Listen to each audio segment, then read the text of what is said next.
I'd like to call this meeting of the June 9th Jackson County Board of Education work session to order.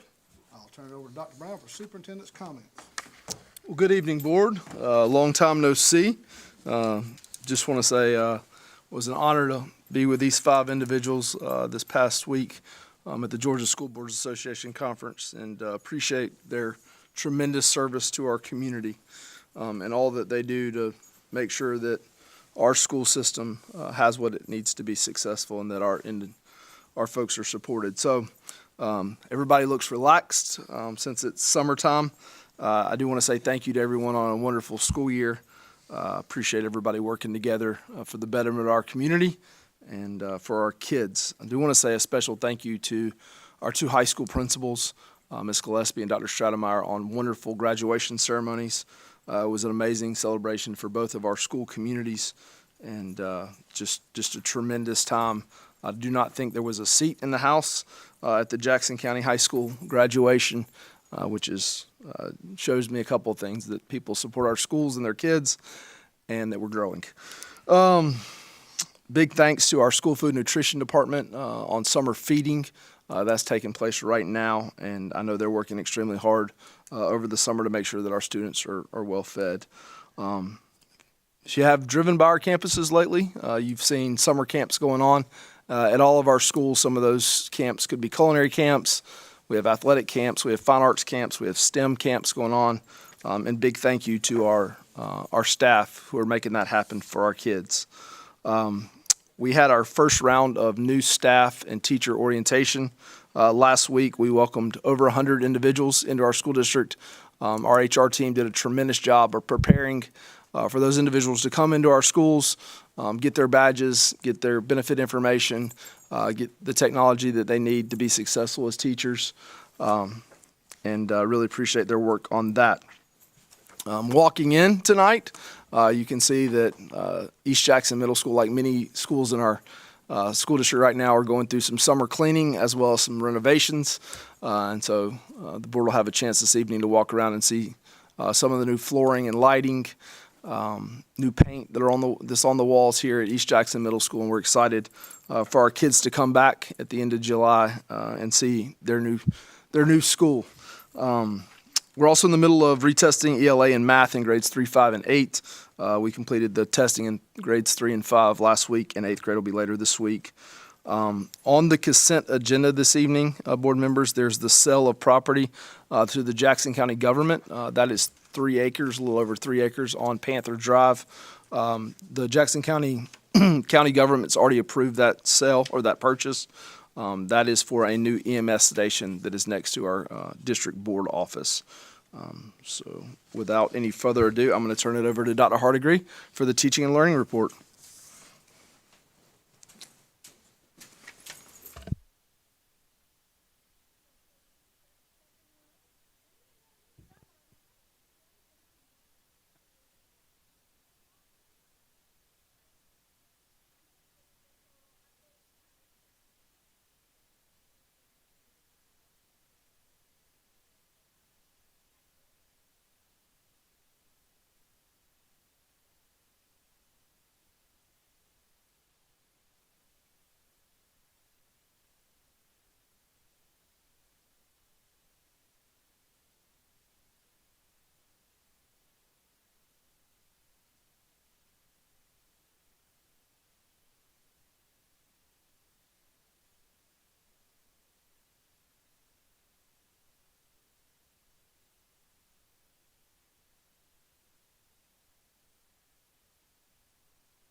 this slide, our vision and mission, which of course we, put back in front of the teachers. And then I wanted to show that graph to you because this is the message that we kicked off the week with, that we know as a district, we're getting bigger, our student population is getting more diverse, but still it's very much our goal to continue to improve performance. And so that's really the focus of the work, like Dr. Hardigree said, is to use those 4 days to get better and put a good foundation in place for the next year.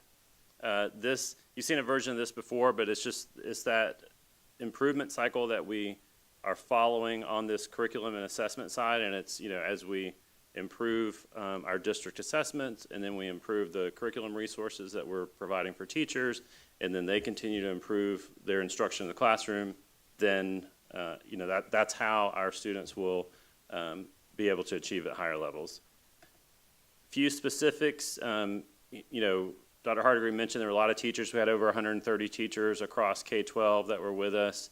Got really great feedback from them. You can see those high percentages about finding it beneficial and that they would recommend doing it. And then we got some quotes there. And the ones that were, kind of really stood out to me is where teachers are saying, yeah, we did some work this week that's going to help me back in my classroom that I can take back and it'll benefit me when I get in the classroom.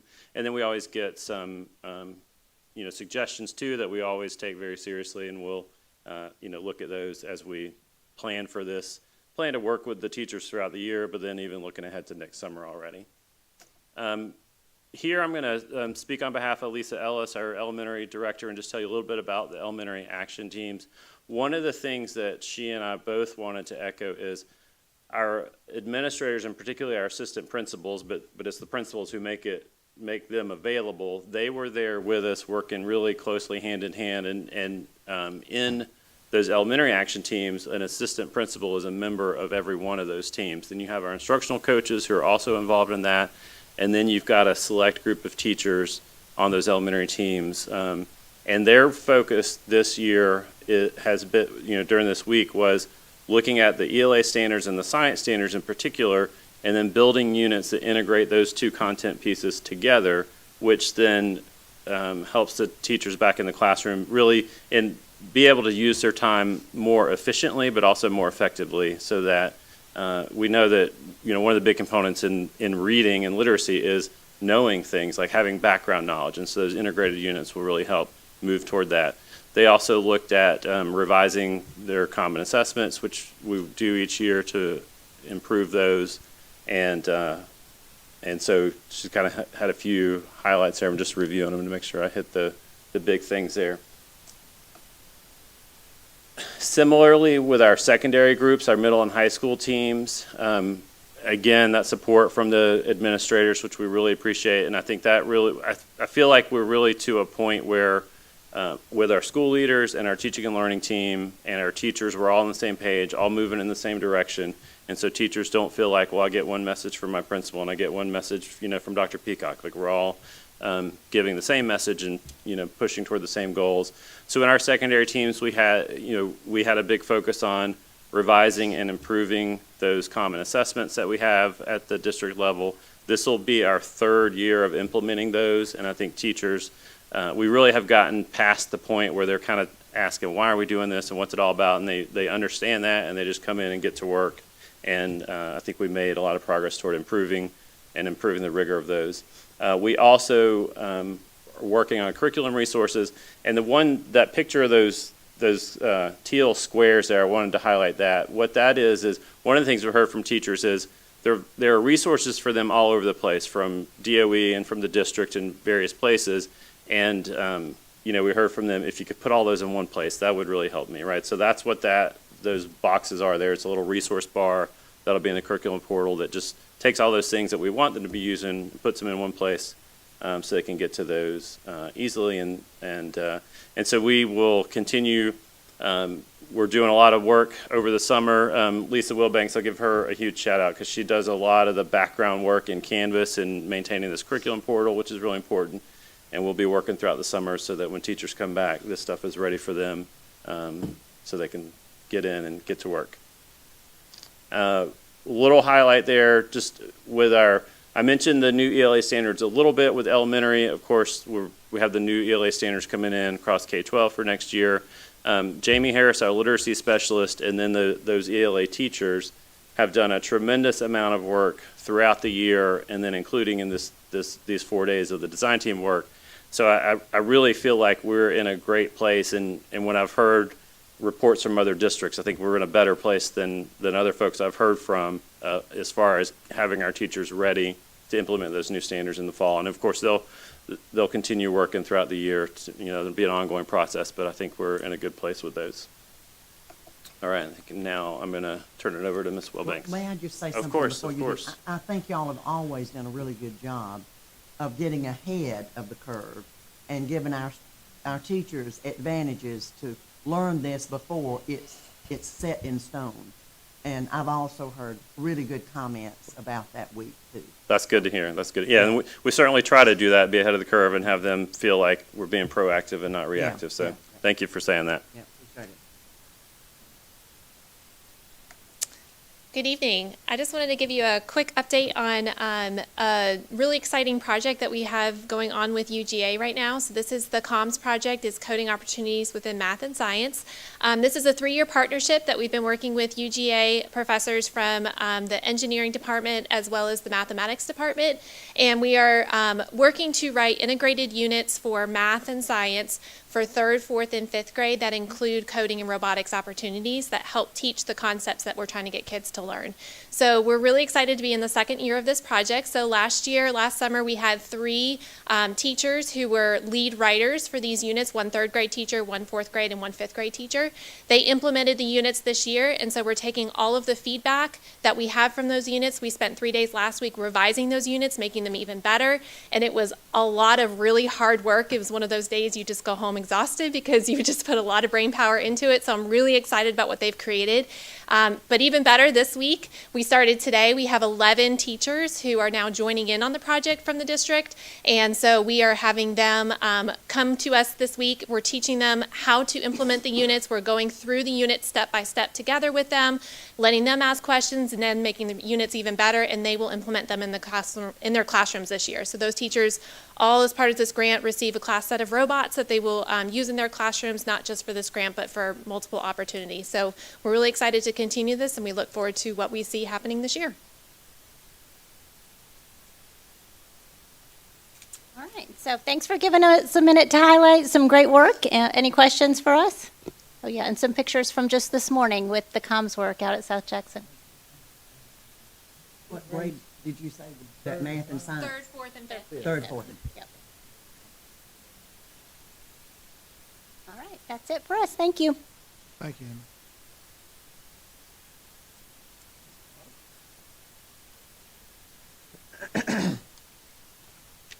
Okay, well, I'm glad Dr. Brown said that we looked relaxed. That must mean we're doing a good job at faking it till we make it, because it is a crazy time in the world of HR this summer. But we are excited and have already had our first meet and greet that he mentioned earlier, and it was a huge success. So we're very thankful for that. Lots of good feedback. Proud to say that as of right now, we are at a 92% fill rate for our certified positions. So we have about 6 vacancies for teaching positions right now. Most of those are special education, but 6 across the district is not that bad. I have been speaking to some colleagues, and they're in a lot different situations. So we're very proud that our principals have been working hard, recruiting and retaining the people, because our retention rate is also at a very great level of 87%. The state average is 82%.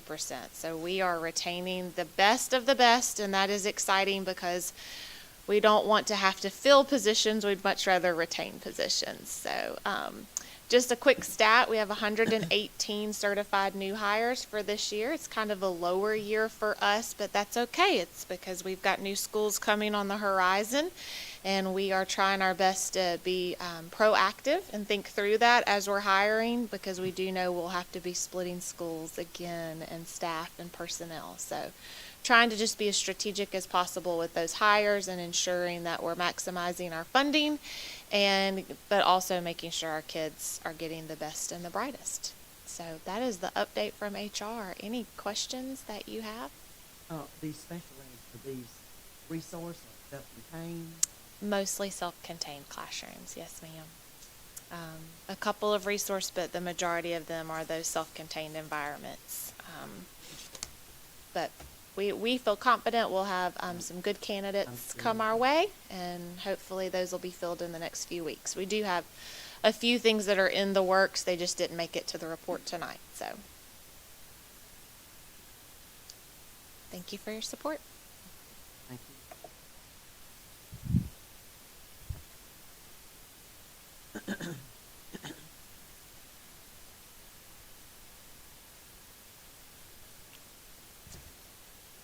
Oh, good evening, everybody. I'm glad that Noah hasn't had to build the ark yet. We'll see if that has to happen later on this evening. Just looking at enrollment, as we finished the year, we finished well above 11,200 students. You know, certainly a record for Jackson County, and we continue to see that growth continue to move forward. As we move into next year, just a few highlights. Jackson County plans to open at this point with over 2,300 students, which would be the largest enrollment in that school, certainly in its history, and certainly gives us a good indicator that maybe we're on the right track with looking at building some schools to help on the west side. On the east side, our school that continues to show some growth as we go towards the end of the year was Maysville. Little Maysville. They're growing with 28 students from the beginning of the year until the end of the year, growth there. And we saw certainly a lot of growth on the west side as well, especially at our elementary level, with Heroes growing at plus 40, Gum Springs at plus 26, and West Jackson Elementary at plus 78 from the beginning of the year to the end of the year. So we're certainly seeing that growth on the west side that we anticipated, and as those houses continue to be built, we'll anticipate that growth will continue. We just want to make sure we're monitoring that month to month to catch those trends to see if things continue to accelerate or if they slow down. So we'll try to keep you abreast of that as it progresses. Any questions for me? This might be a David question, but what's our capacity, Mays? We're good. We're good there. Yeah, I mean, we're good there, right, Dave? It's You have plenty of room. yeah, we do. Maysville's got plenty of room. Plenty. Yeah, for the time being, Maysville's in good shape. Yes, sir. Write that in the minutes. Everybody agrees. Please. Yeah. We don't need Yeah, Maysville's in good shape for the moment. Yes. Very good. Any other questions for me? Appreciate y'all. Thank you.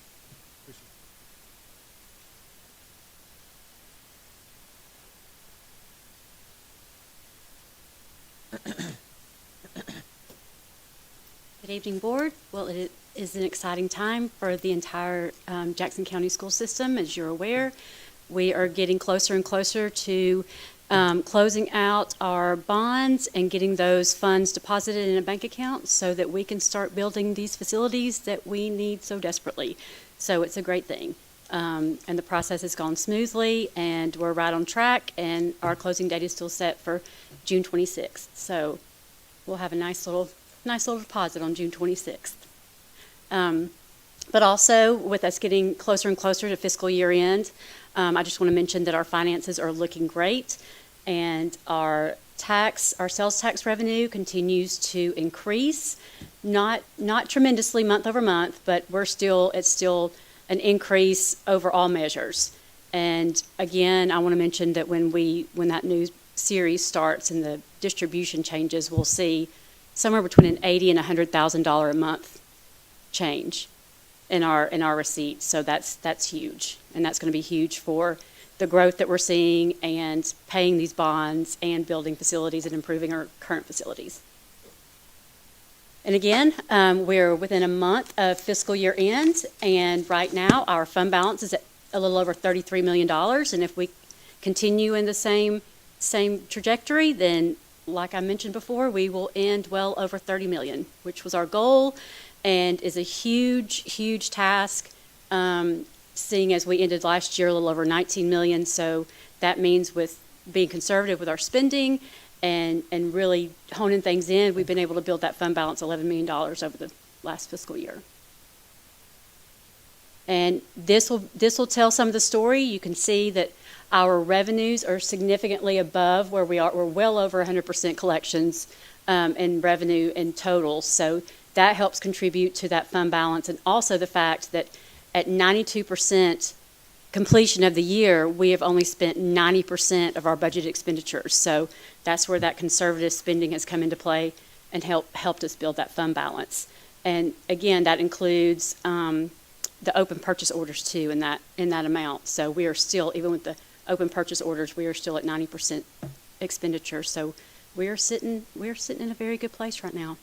And I have to give kudos to facilities because they've done a great job. They've with all the projects they have going on and all the things and all the requests and all the things that they have to manage, they're actually under budget, even with all that right now. So that's a pretty hard task. Dr. Brown can attest to this, that all the ask and all the requests, and to be under budget at this point in the year is amazing. So all our departments and all our teams do great when we ask them to work with us and try to get that, try to get those things reeled in. So it's a great story to tell. I didn't. I did want to say one thing. For those in the budget work session this evening, the reason for that is so that we will have to have a call out have that call consideration site action.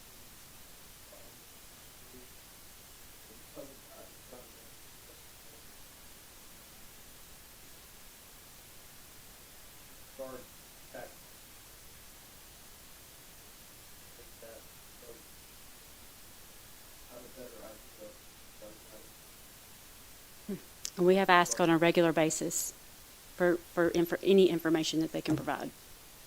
So we're just, yes, we're just waiting on some numbers. So Well, and I'd just like to say too, if folks are listening online, which I hope they are, that we are under budget, but our children have still been taken care of. And yes, they're making great strides. yes. And so that's to commend you. Our students and our staff, That our we are staff's still been, doing our job Mhm.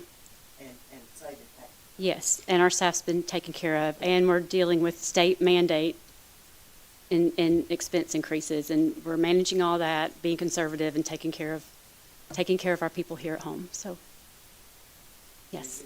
All right. Any questions? Thank you.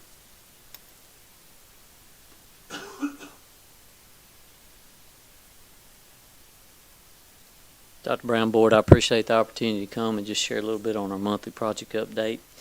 As you can see, we'll start with the Empower Auto Lab. I think the takeaways here are the water line that's going to be installed and upgraded on June the 16th. That will require extensive work in the vault, so we will be shutting down the water for a couple days throughout that week. Power is on in the building. That is the Auto Lab. It was a very smooth transition. Took about 2 hours for that to take place, so we're very excited about that. Our CO, we're looking for that in early July, and that will be a major milestone in receiving that. So we'll continue to work toward that. The renovation aspect, it's going very well. It's on time. In some areas, we may be a little bit ahead. Probably shouldn't have said that, but the rain has held us up on pouring concrete outside, but we continue to mitigate that with Carol Daniel and work on getting the concrete poured there. Next slide. This is some of the pictures of the Auto Lab, the front entrance, one of the accent walls. Next slide. The power room. This is also out in the actual lab area where the lifts and the tools and all the learning opportunities will happen for our students. Next slide. Here again, just typical corridor. It's being worked on, and some of the barred units for the HVAC. Next slide.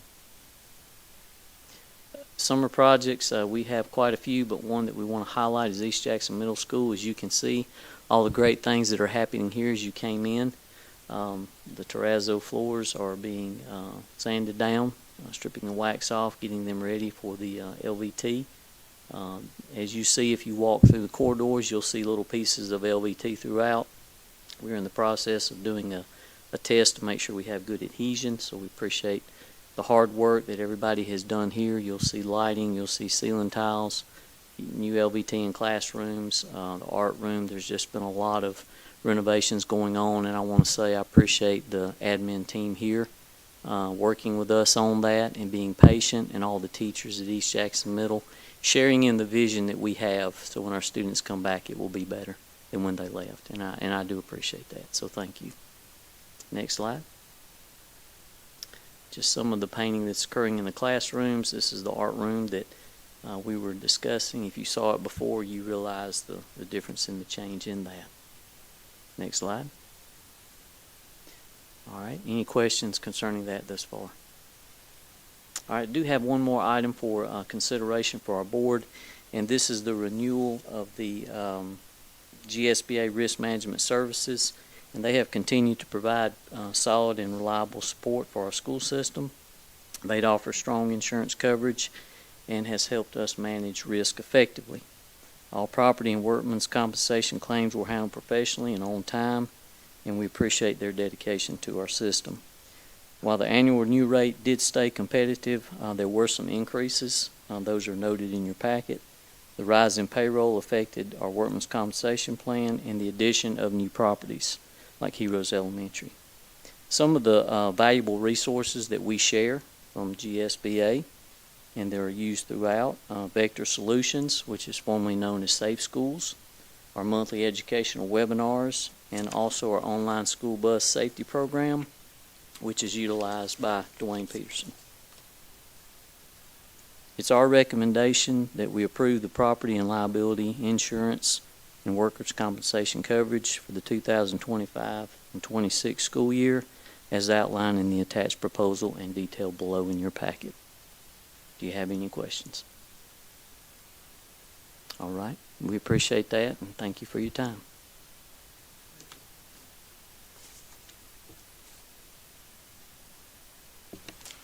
Okay, we're going to adjourn the work session. Anybody need that?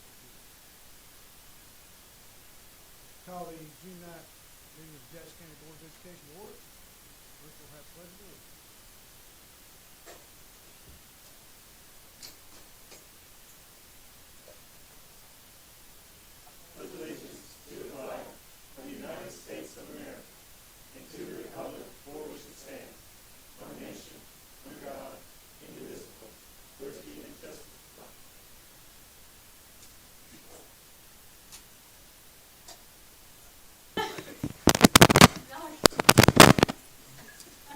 Test. Here we go. Okay, approval of minutes. Need a motion to approve the minutes from the last meeting. Moved by Mr. Johnson. Do I have a second? Second. Second by Ms. Wheeler. All in favor? Aye. Moving on. Approval of the agenda. I need a motion to approve the agenda. Moved by Ms. Mullen. Second by Ms. Wheeler. All in favor? Aye. This time we'll have superintendent's comments. I think I gave all of my comments earlier in the work session, but I do want to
As you know, we had some time in Savannah to train and to talk. And Ms. Wheeler made a good point about folks starting to emulate Jackson County. And that's for the hard work all you folks do. And it certainly doesn't go unnoticed by your board. And we're very proud of you and very proud of Dr. Brown and his hard work. But I know it takes a team, and he's assembled one really good team. So that concludes my comment. Amen from Ms. Wheeler. Okay, we have feedback. We have consent agenda items. All the board has had a chance to review those. I need a motion to approve the consent agenda. Moved by Mr. Johnson. Second by Ms. Wheeler. All in favor? Aye. That's good. Last thing, we have a need for executive session for personnel. Do I have a motion to go into executive session? So moved by Ms. Mullen. Do I have a second? Second by Mr. Johnson. All in favor? Aye.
back to executive session, need a motion to call the meeting back to order. Moved by Mr. Johnson, have a second. Second.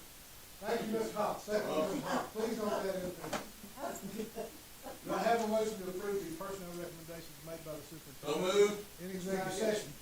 Moved by Mr. Johnson, moved by Mr. Hawes, second by Mr. Johnson. All in favor? Aye.